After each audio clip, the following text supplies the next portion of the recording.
from Dream Run Camp. As always, I am your host, Matt Fitzgerald, coming at you from Dream Run Camp in beautiful Flagstaff, Arizona, where it is spring. We are presented, as always, by 80/20 Endurance and our proud supporters of the Coaches of Color Initiative. You can learn more about that at 8020foundation.org if you would like to perhaps contribute to the important cause or become our next coaching apprentice yourself. Behind the camera is my assistant coach, Lauren Clement. Thank you, Lauren. I'm going to pick on Annika later.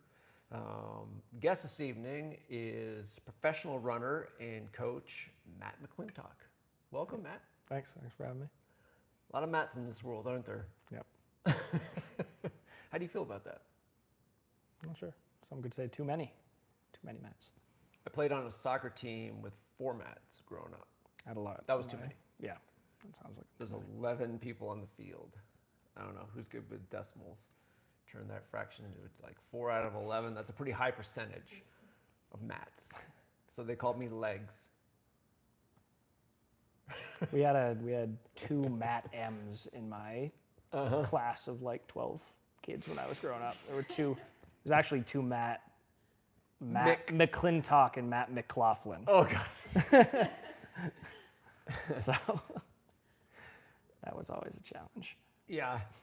You know what's even more challenging than that? Like, I found this out after I bought this house. Another guy named Matt Fitzgerald tried to buy this house, like right before me. Like, Matt Fitzgerald swooped in and took this house from Matt Fitzgerald. The chances are not high. I one-upped you right there. You did. You got me. Anywho, yeah, so glad to have you here. I would like to, I don't know, like we're meeting for the first time. Like often when we have guests here, like I have like some kind of like connection with them in the past. So this will be fun. Like I'm just like getting to know you, like super awkwardly, like with the camera rolling. I've read several of your books, of course. Okay. But... Oh, wow, shoot. Jeez. Really? Yeah. Neat. I did a book report in my junior year of high school on the brain training for runners book. Oh, wow. I read that. I didn't understand most of it, but. Right. So you were in junior high school and you read that? I was a junior in high school. It was just when I was starting to get excited about running, and I read most of it. That's a little As better. I said, did not understand a lot of it. Makes a lot more sense reflecting on it now. Yeah. You know? Yeah. But so you were a geek, huh? yes. Yeah. Yeah. So. That was fast. Yeah. It all makes sense. Yep. Yeah. It pays to be a geek sometimes. Not in the professional running world, it doesn't. Interesting. All right. Shoot. Well, say more. I mean, I think that we're not making LeBron James money, or most of us aren't. Yeah. It's something, but I think there's something powerful in that too, right? It's something that you really enjoy doing, right? Like it was I ran for a club in North Carolina called ZAP Endurance, and decided I wanted to uproot myself and come train with James McKirdy here. So it was just kind of a very spur of the moment, decision, but it was a decision that I made for me, right? You always see, you start getting a lot of money in sport and stuff, people moving around for contracts and stuff. And I think it's been fun being able to do what I wanted to do, you know? Yeah. Yeah. So. Self-determination. Yeah. Yeah. A lot to be said for it. So you and I have a few touch points. So we have not met before, but starting with so you grew up in the state of Maine, yes? Yeah, small, 800 people in my hometown. Yeah, Central Maine. So I'm a New Hampshire boy myself. I grew up in Seacoast, New Hampshire, very close to the Maine border. Yep. Just had to cross the state line to go to Newick's Lobster House. We'd cross the state line to get to the New Hampshire liquor store. Yep. Yep. It's always the stop on the way home. Yes. Grass is always greener. Right? Yeah. What was that like? The liquor store or growing up in Central Maine? The liquor store. Duh. Growing up in Athens. Yes. It was, I think at the time, obviously, I don't want to say know any better, right? It was obviously, You didn't know it sucked. Right. No, I loved where I was from, but it was certainly a culture shock getting out when I left for school, right? Like my hometown had 800 people. My elementary school, pre-K to 8th grade, had 150 kids. My high school had 250. And then, I went to Purdue University, which is 40,000 students on campus. My first lecture had 350 people in it, and I would be first semester I was taking exams in the music hall with 4,000 kids that were in like the very generic anatomy or psychology classes, like all those basic classes you had to take. So it was a thing, like I said, it was more what was it like? It was more shocking to recount now that experience of leaving that area. Yeah. So I have people in my hometown that have never been to the coast, so it's not an area that you adventure a lot outside of. Yeah. A lot of people working the logging industry in the woods 80, 90 hours a week, and that's what they do. So it was, I'm very thankful that I was able to go somewhere like Purdue, which is 22 hours away from my house, and there's certainly some growing pains to that, but to have the experience that I've had and be sitting here now is always something I recount. My wife is something very interesting, reflecting on it. Yeah. And so you kicked ass in high school in Maine. In Maine, I would say it is also funny to then look at some of the times I ran in Maine compared to Maine and others. California. I think that I've always, I think that they've had a disproportionate number of really good runners for the size of the state. Yeah. Emily Durgan, Ben True. I like to count myself in that group, right? But it was always, there was 8 months of the year that you couldn't, maybe not 8, that might be an exaggeration, but 6, 7 months of the year that it was hard to get outside to run, if not impossible. I think the year that I graduated, the very northern part of the state had snow on the ground for over half of the year. Yeah.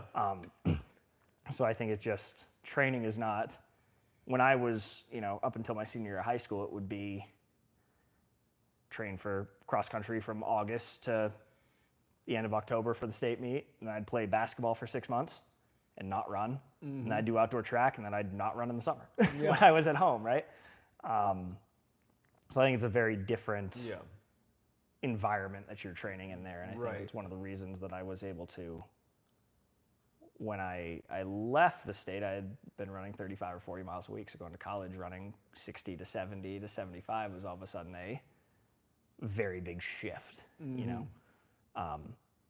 love our California runners, but and I know you had Danny over here a couple weeks ago, so but it is a lot easier in high school to get out and train 80, 90 miles a week in in Long Beach. Good. Yes. Central Maine. Point well made. And well, let's not forget Joan Benoit Samuelson. Joan Benoit, A number one. Number one, yep. Yes. So how about Purdue? You did well enough to be recruited there and visited, fell in love, and went, I don't know. It was the only D1 school that recruited me. Okay. The only large D1. I didn't even get a letter. I didn't get a letter from the University of Maine.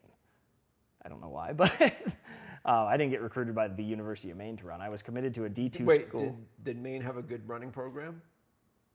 Not Right, Purdue, because I guess, they sucked at recruiting. Right, yeah, clearly. I remember Riley Masters was he ran at Oklahoma his senior year, but he messaged me on Facebook when Facebook was a big thing with people my age. I was like, hey, you should look at UMaine. And I was like, I'm going to this school. He was like, okay. And then a week later, he left for Oklahoma. And then Purdue kind of my senior year of cross country, I made the Foot Locker National meet, and after making Foot Locker Nationals was when I got contacted by the coach at Purdue at the time. He now coaches at Gonzaga, a man named Jake Stewart. And I deleted his email. I don't know if he even knows the story. I doubt he's going to see it, but I'll have to tell him sometime. I deleted. We can make sure he sees I hope so. I deleted his email. He said, "Hey, Jake Stewart, Purdue, like we want to recruit." Typical. I deleted it, and I remember one day, a week out from Foot Locker Nationals, I was running 800 repeats on our dirt track at my high school. We didn't have a rubber track, a dirt track. It was snowing. It was about 15 degrees, and I would every rep, I would run an 800, and then I'd dive off. My coach would hand me my hoodie. I'd put my hoodie on, stay warm for 2 minutes, run my next rep. And in between every rep, it was, Matt, talk to this D1 school. Like, you could go to a D1 school, talk to it. No, I want to go to this D2 school, run the rep. Talk to this D1 school. No, I don't want to. Run the rep. And then finally, one of them, I got my hoodie on. I got it just over my head. And my coach got me by the collar, and he goes, "Just talk to them." I went, "Fine." And I went home, and I had to dig through the trash, like my deleted emails, and I pulled it up, and I gave the whole, "Hey, coach, sorry, it's been really busy with high school and Foot Locker training. I'd love to come visit." And then, getting on campus, and as I said before, the experience, like I remember driving onto campus and seeing the football stadium, like a Big Ten university football stadium that held 60,000 people. I was like, and seeing the basketball arena and like all these other runners there was like, okay, this is probably something I need to do if I want to get to the level I want to. Yeah. Yeah, and then you ran well there. So I mean, so now you are playing in the big leagues. You're not in a place with snow on the ground for 6 months. You're like, it's like serious business. Like you're training harder. You're learning. I imagine. Yeah. Yeah. At this point, I've had some medical stuff in the last few months, so I'm actually retired. At this point, I am an assistant coach for James with the pro team. No. I'm talking about sorry, I was speaking in the present tense, but like talking about when so yes, so you go from high school where it's hard to even like train year round, even if you really want to. To and Purdue, and at in those 4 years there, was it 4 or 5? 4. I was there 4. Yep. Right. I never redshirted. I always wanted to. I never redshirted. Right. We'll say Indiana and West Lafayette are not the kindest winter areas in the world either. But yes, it was certainly one of those like, oh, it's -15. We are going out the door today. Put on a jacket. Yeah. There was no like, oh, I don't have to run all summer and I can win a cross country state championship like I could in high school. It was like, you gonna get your ass kicked a couple times, Yep. So, so I think the Midwest, obviously not the weather mecca of the world, but like I said, I think that getting to a place like Purdue and competing in a conference like the Big Ten, especially what it was when I first got there with Reed Connor, Andy Bear, Zach Mayhew, Mohamed Ahmed was still at Wisconsin at the time. Like, it was one of those that it's like, oh, this is what actual running is, like high level. Yeah. These guys are top Yep. level, And so it made it a little easier to get out the door when it was 6 inches of snow on the ground and 15 degrees and you didn't really want to. Yeah. So. Yeah. But you performed well there to the point where you were able to, who knows? Who knows? I know it. No, it's not me getting up.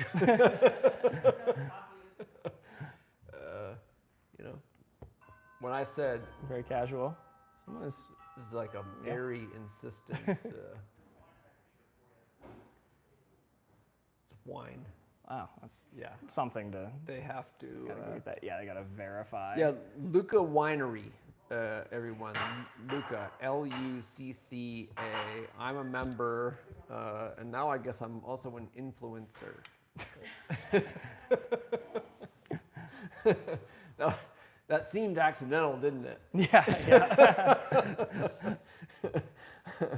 And now back to our regularly scheduled program.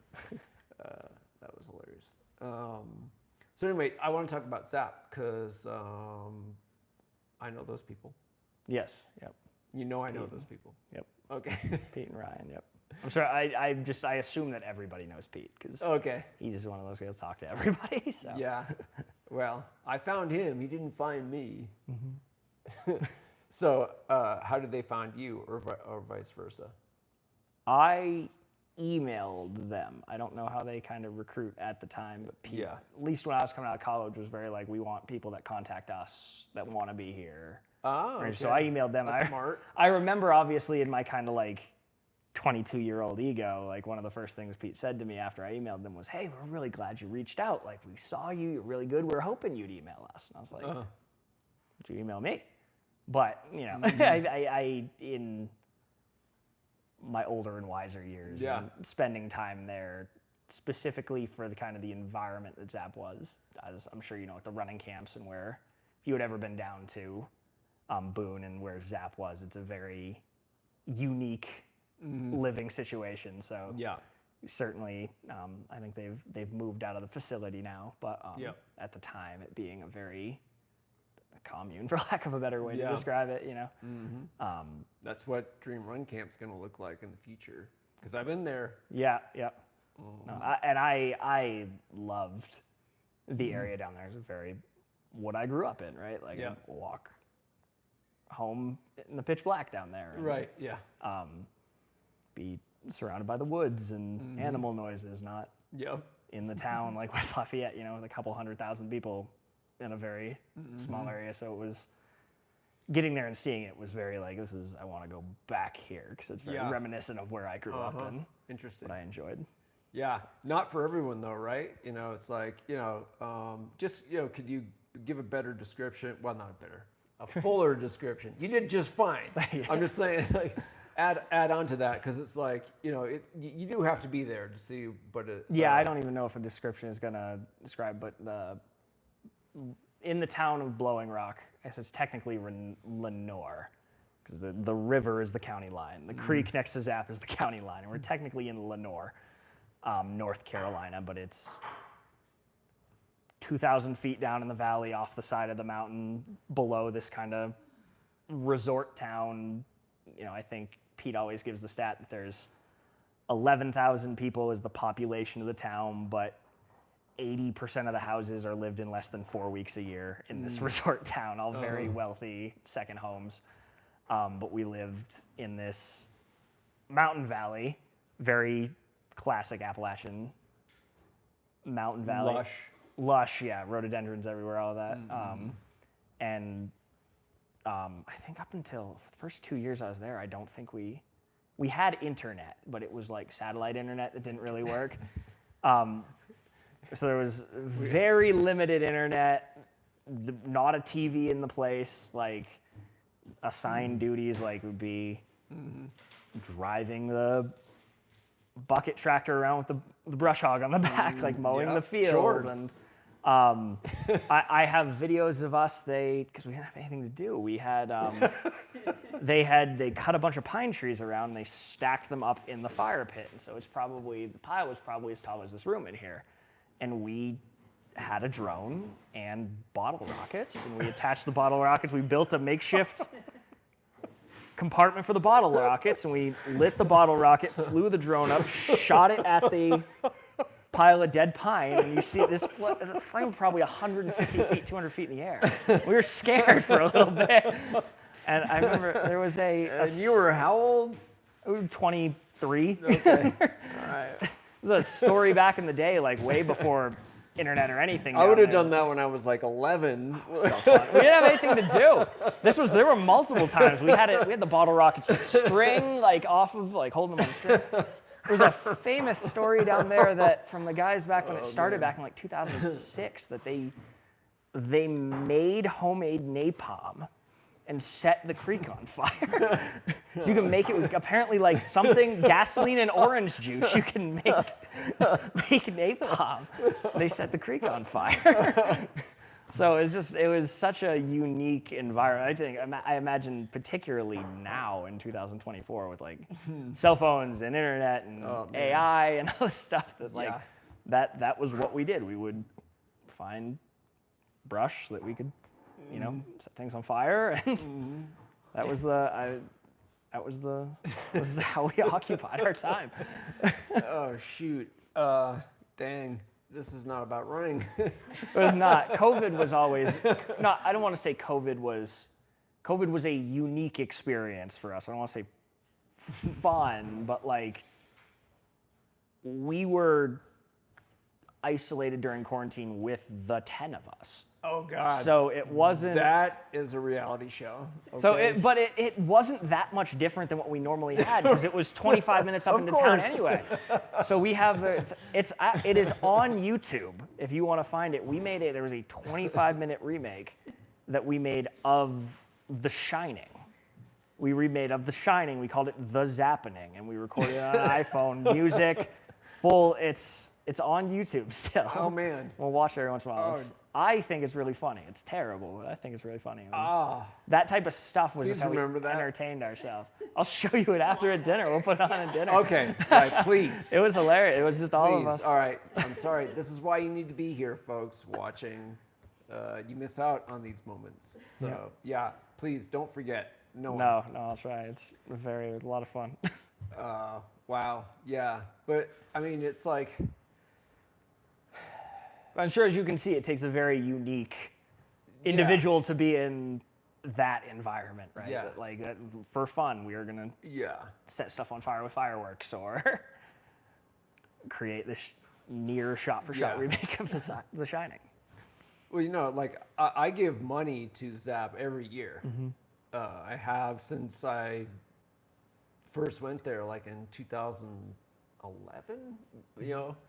Maybe, and like it was so special what they created there. Like it wasn't perfect, nothing is, but it was like done by great people with great intentions. Like they knew what they were about. Like there was a purity to the whole thing. I still will see the pictures from camps and stuff in the summer, and I miss being around for that. Or I'll be scrolling through my phone or Google Drive or something. I'll find photos from when we were, we'd be playing a board game one night and like just all this goofy stuff. And it was a very special time period for me. Yeah. So. Yeah. And they had a huge impact on me, and it definitely fed into what I'm trying to do. I mean, the ethos here is like, it's like the specifics are different. Yep. Like I'm not trying to create a pro team here, but like that spirit, like, I don't reject any part of it. Yeah. So it's like, it's fun actually to see just like how that. Right, and I think it relates very interestingly to what I'm doing now, where we were, the time growing up and running, want to bit arrogant about it, right? About the sport, that like at this D1 school, and I was surrounded by great athletes and all this stuff, and I had never. My mindset was always like, why do you want to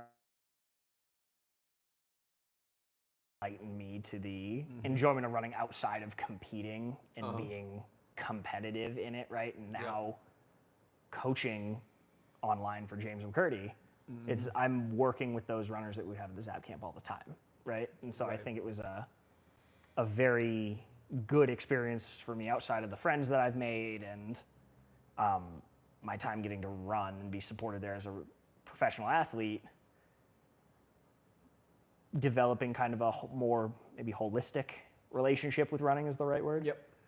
I think that was kind of the start of that development for me to where I'm at now.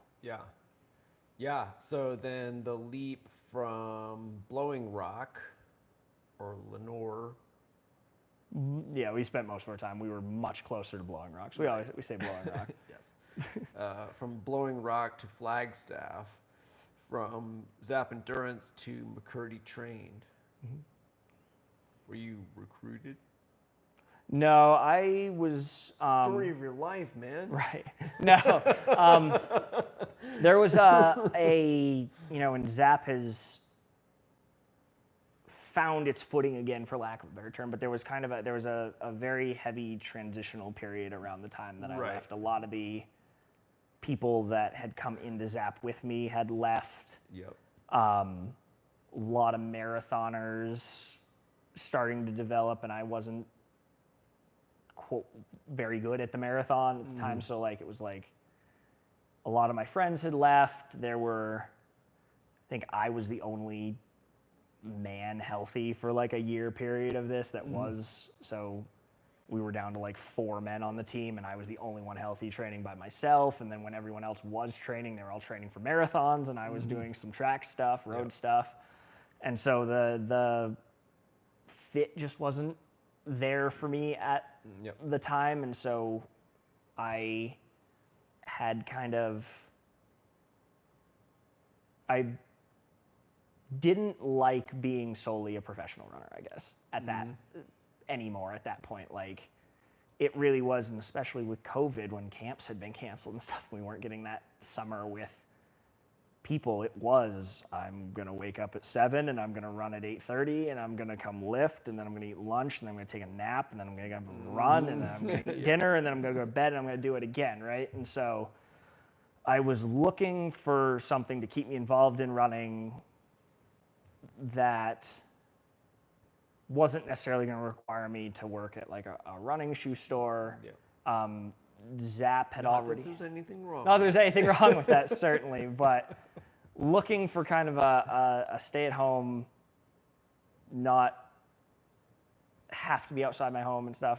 And James McKirdy had already had a pretty close relationship with ZAP, and some former ZAP athletes were, Pardon Glovu, Sarah and Michael Crouch were all ZAP runners that are now coaches for James. And so I used that connection to get in contact with James as a way to, I know he knew he had been developing this pro team, and I'd been coaching 15 athletes on my own that I had recruited myself. And so you're a good recruiter. Good enough. James is a much better recruiter than I am, but I had some. I had already been doing some private coaching with people, and I kind of got in touch with James as I knew he was starting to try to build out this pro team and use his business as a way to support athletes, much in the way that ZAP used the camps to support athletes. He was using his ability to recruit professional athletes to coach for him as a means of supporting them. So I reached out to him, and he brought me on board with the team there. The first 8 months I was working in Boone still. I had finished out my lease, and then kind of in the middle of that, my wife, Sammy, and I decided, you know what, we don't have really anything holding us to this area. Let's go see Flagstaff. Let's move out there and kind of take that shot. If we can be anywhere, why not be in the best, in my opinion, the best place in the United States to train. Much to the chagrin of everybody that lives in Boulder. I'm with you. And then through that, Sammy also got to be a part of the pro team and is now coaching for James, So I think having even in our own house now, the very unique atmosphere where we both work from home. We just this year bought like a double desk for the corner of our bedroom. So we're sitting next to each other with our dog on the bed working, right? So just kind of one of those kind of take that leap experiences, move out here and see when we moved out here, Sammy wasn't working for James, and we're just like, we're going to give it a shot. And so he was, we're thankful that he brought us in, and it's been a great experience for both of us so far. I love that. See, Lauren did something like that recently, but I love that spirit of just like, fuck it, I'm doing it. Yeah, no, it was very much the New England way to say it, right? Like, I would say it. So Yeah, to summarize. yes, to summarize, fuck it. Yeah. So shout out to Sammy. You're not on camera, right? the But corner. but yeah. So the Sammy being referred to is right over here, just off camera. But if you were here with us, you would get to see. See me. Yeah. So, yeah. Sorry, can't help myself. Yeah. So that's another touch point. So we had the Maine, New Hampshire thing, and then we had the ZAP Endurance thing, and and so obviously I'm a huge fan of Zap, Pete, and Zika Ray, and I'm a huge fan of James McKirdy too. A mile and a half that way right now. Yes. So Yeah, so James, who's been sitting right there before, or maybe it was reverse, good friend of mine. A lot of great memories with James, and hopefully many more to come. So it's cool that you two are linked up with him now. So like, yeah, what's it? I don't know. Just dish on what it's like to be. To have more, like, because we're friends, but like you have I'm sure you're friends too, but like you have a professional relationship with him. Like, what does it look like to be on the inside of McKirdy Trained at this point? I don't think it's probably. I mean, I don't know how complicated the business model can be. You're just James you're just a coach. You're just right. Well, and I'm sure as James might be watching this because doing this right now. James, stop working so much. He does a lot on his own. We love James. He works a lot.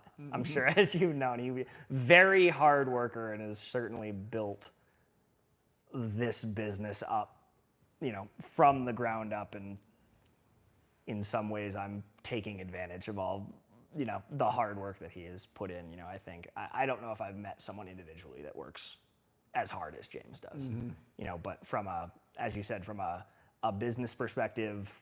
I get an email that says, here's this athlete, here's their questionnaire they filled out, get in touch with them. And I think the one thing I respect about James in the business more than anything is he is incredibly hands-off with how we work, right? It is not, he does not micromanage what we do. If we have questions, he is always there to answer them.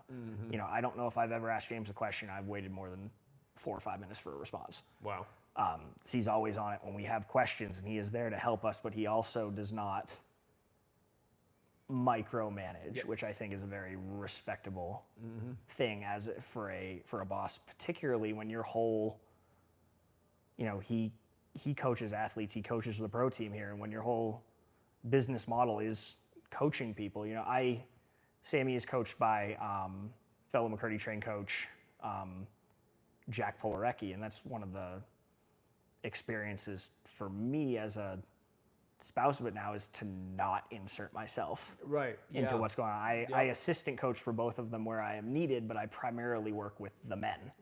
And James, and because he is working so much and he's traveling for races and things like that, that I'm primarily working with the men. So it is hard to not interject myself as another coach when I'm watching from the outside.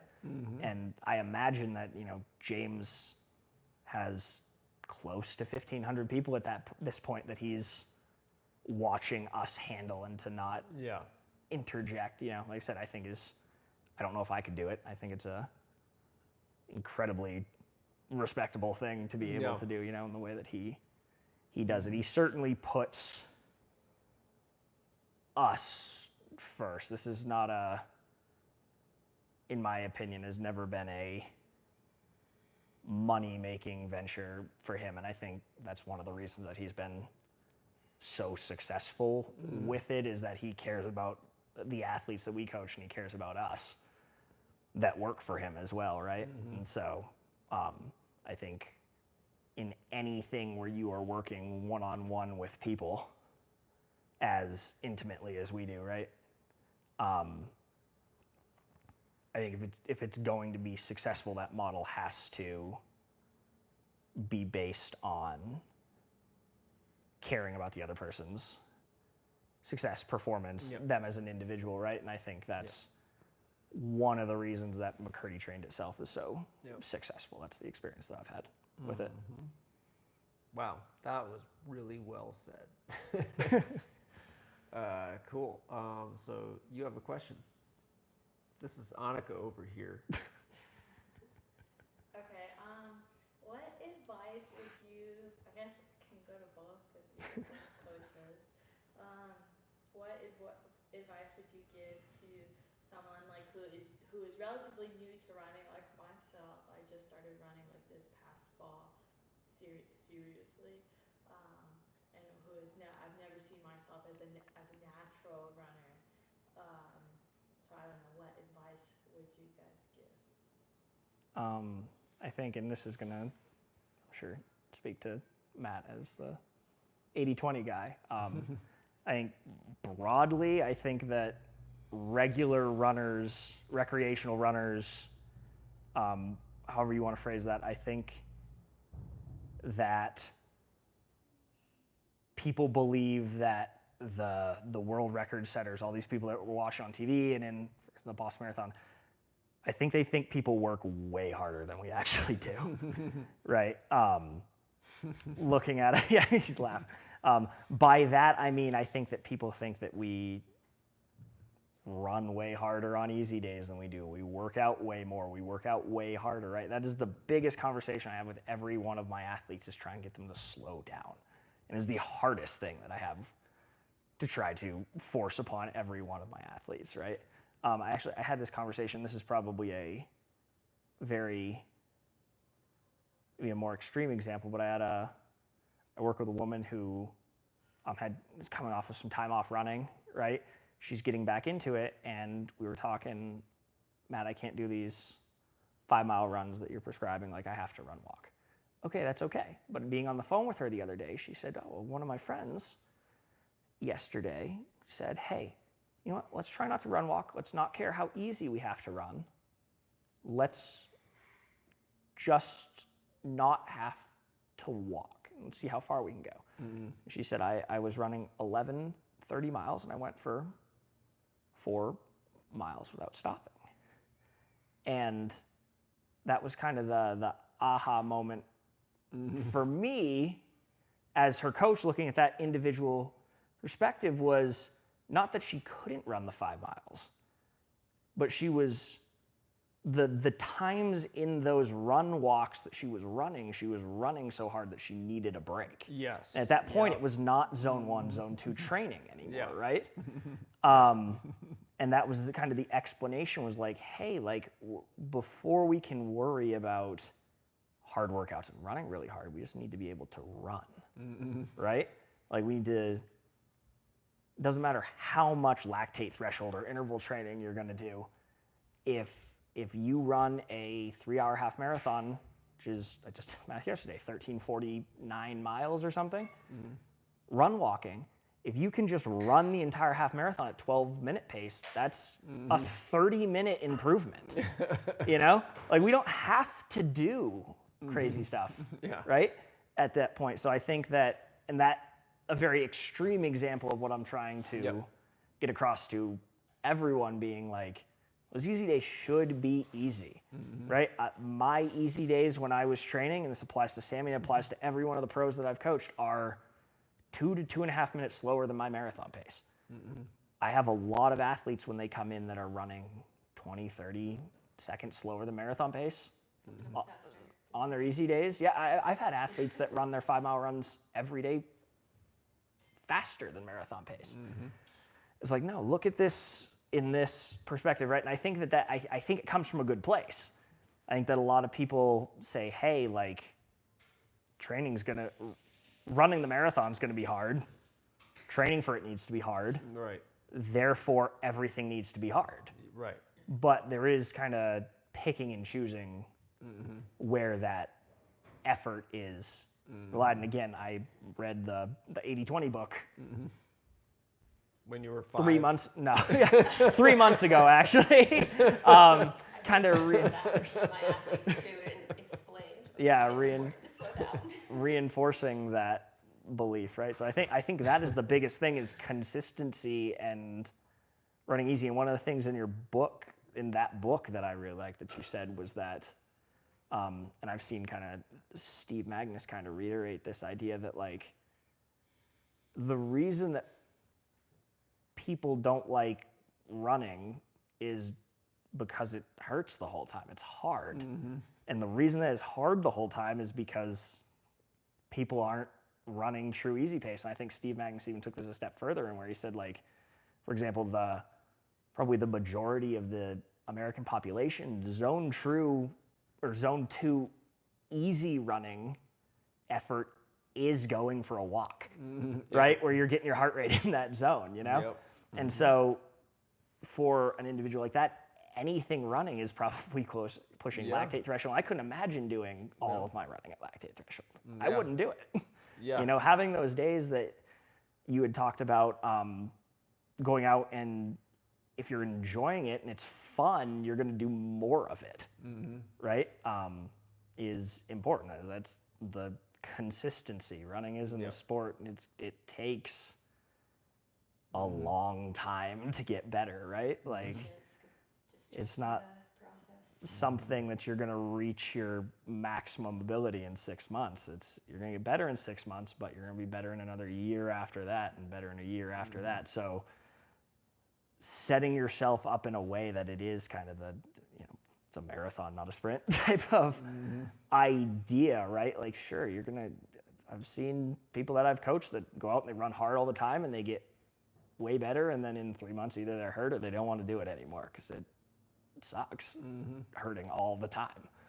So, that's kind of my advice for anyone newer, is to just be consistent with it and set it up so that's it's got to be fun before you can, if you're going to do it and get the most out of yourself. Yeah. Weirdly, that's what happened, like, when I got long COVID, and I was like, I'm going to keep running, and then, like, every run sucks. I'm like, I'm not going to... Right. It's just like, why? This isn't fun. What am I... And in a sport that requires you to be on your feet for an extended period of time and train for something for an extended period of time, it's got to be fun enough that you will take that amount of time, right? Like, cannot always suck. Yeah, you can't force yourself to do a 65-minute run every day. It's at some point you got to have to want to go out and do that run, and you can't force yourself to train for years on end to hit your BQ. At some point you got to want to do that. And if it sucks, you're not going to want to. Lauren, do you want to fire a question at Matt while we've got him? You good? Yeah. All right, cool. Actually, no, okay, I have a question. Any advice for new coaches? I think this is some stuff that I talked about with Sammy, because I had been working with James for a year before she started, so I felt like I already know it a little bit. I think, first off, there is an adjustment period, and you're always going to be learning, right? Like, I'm just starting to get comfortable with, like, what I would consider my system, right? Instead of experimenting with some stuff. And I think probably the biggest thing is to be, what's the word I'm looking for? To be, maybe not deliberate, but to be Intentional. Sorry. Don't be afraid of telling people they can't do something, right? Like, you can't be a people pleaser if you're doing it, because you are on the outside looking in. And the number one thing that I consider my role amongst all, right? Like, I'll tell my athletes this right when I get them. I'll say, hey, you can go on and find 90% of what I'm going to tell you to do on Amazon in a book. You can find it on Runner's World. You can find it anywhere online. Like 90% of the, like, oh, I'm training for a marathon, let's do some long runs, right? There's some nuance to it that I believe I have, but the number one thing that I think as a coach that sets it apart from just finding something online is having that outside perspective and being that voice when someone needs to chill out, right? When I have athletes that I want to run Boston, and then I want to do London, and then I want to do Grandma's, and I'm going to run New York, and I'm going to do Chicago before that. No, we aren't doing that, right? And as hard as it can seem in the time, Yeah. I think that not only do the athletes, in my experience, respect that. There have been so many times that I have said something to an athlete, and I'm like, I've lost this athlete. Like, there's no, like, this was the right thing to say. Like, no, you cannot run today because you are hurt, right? And the number of times I've said something like that and be like, yep, no, they aren't going to be happy about that. But they come back appreciative because deep down they know that's what they need to do. Right. And it's so hard to convince yourself of that. So I think having the confidence to be that person that the athlete needs you to be. And said most of the time, it is not me pushing an athlete to get out the door or to run faster or to run more. Most of the time, it is reeling an athlete in or saying, you know, I've become very good at reading people. An athlete the other year had not been running, hadn't been running, couldn't get her out the door. And we sat down, we talked about it, and we figured out that the stress of where runs were being placed in the week was making it was harder for her to get out the door. And then when that stress would build up, she would avoid doing it at all. Right? And then it would say, hey, okay, I'm super busy today. I'm just going to do this tomorrow. And then tomorrow something would come up. And then we talked about it, right? And we rearranged that schedule. And now she's out, right? So being that outside voice, she knew what she had to do, but being that outside perspective to help work through that stress and, you know, all the life stuff that people have on, right? I think that's probably the most important thing as a new coach is to realize that your role isn't, in my opinion, writing training. It's being that person. And that I think applies to if you're coaching pros, because I've had these conversations with 2:10 marathoners. And I've had the same conversation with 4-hour marathoners, right? I think that just is the role of a coach. Yeah. Oh, fantastic. Yeah. Like I use a very slightly different vocabulary to express the same sentiment, which is that like my role is to make sure that at all times, both the athlete and I are dealing with reality. Yeah. It's like reality is the playing ground. We must agree on this. Yep. And of course, different people have different perspectives, but like that's really like, you know, everything starts there. It's like, do we have the same facts in front of us? And so you find yourself very much in that telling athletes to chill because like it's just how it is. Like the analogy I always give is like you know, we've all had like friends or maybe like siblings who were like they gotten in a bad relationship and like you just saw it, you're like, this person's no good for you. Right. And they don't see it. You're like, how can you be so stupid? And then you get in a bad relationship. Right. Well, I was going to say that, like, I, in my experience looking back on running, like, I know all the times that, like, it's funny now that I look at the advice I would have given myself. Right, exactly. In college, I had a year that I did not make the track outdoor national meet because I doubled at the Big Ten conference meet. I ran great in both, but we took a 12-hour bus ride back from Lincoln. I got off the bus and I ran 8 miles at 6:30 pace. And then 10 days later in Jacksonville for the first round of the NCAA meet, I was 14th. I missed making the team by a second, like making that national meet by a second. I had made it. I won the region the year before, but I had no gears. I was exhausted because I did something stupid when I got off the bus, right? And I look back and I'm like, yeah, you should have taken that day off and you would have made the national meet. You know, I had been hurt indoors and I was getting better every week. Until that point, when I got nervous, right? I think that a lot of this comes from nervousness in athletes, right? You want to prove to yourself that you're Yeah. fit, right? Or that you're capable. And so for me, taking that one day off when I knew it was what needed to be done was I'm playing catch up this whole time. I'm getting better, but I'm still trying to catch up. And we got Right. the regional meet. I got to get this run in. Yeah. And if I don't, I'm not going to make the regional meet. Right. Or I'm not going to make the national final because I missed this run. And I didn't make it because I did the run. You know, and I can 100% say that sitting here now, right? Yeah. And it was something I knew Yeah. at the time and could not stop myself from doing. Yeah. So I think being that voice for people. Same.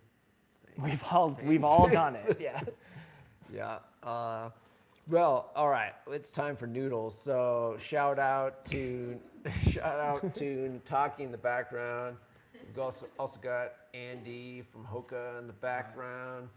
Yeah, it's about to get lively here at Dream Run Camp. Really enjoyed getting to know you and you. Thank you so much for coming. Yeah, thanks for having me. It's been fun to I love talking about this stuff. So it's Right fun on. to get this Yeah. experience. So yeah, that's it for episode number whatever of Live from Dream Run Camp. Thank you all very much. See you next week.